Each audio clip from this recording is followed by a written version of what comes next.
The life of the Prophet Muhammad, the elephant refuses to move.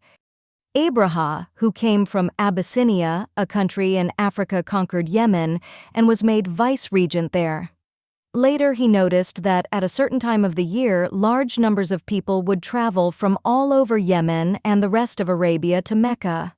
He asked the reason for this and was told that they were going on pilgrimage to the Kaaba. Abraha hated the idea of Mecca being more important than his own country, so he decided to build a church of colored marble, with doors of gold and ornaments of silver, and ordered the people to visit it instead of the Kaaba. But no one obeyed him. Abraha became angry and decided to destroy the Kaaba. He prepared a large army led by an elephant and set off towards Mecca. When the Meccans heard that he was coming, they became very frightened. Abraha's army was huge and they could not fight it. But how could they let him destroy the holy Kaaba? They went to ask the advice of their leader, Abd al-Muttalib.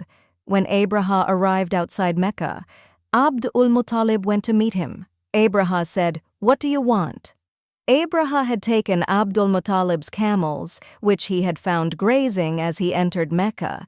So Abd al-Muttalib replied, "I want my camels back."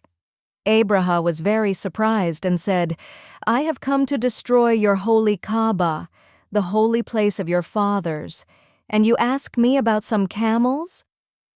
Abd al-Muttalib replied calmly, "The camels belong to me. The Kaaba belongs to Allah, and He will protect it."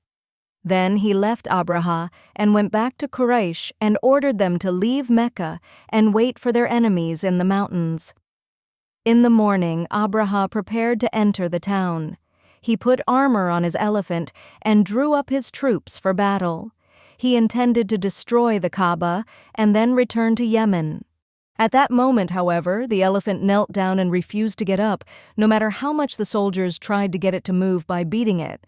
But when they turned its face in the direction of Yemen, it immediately got up and started off.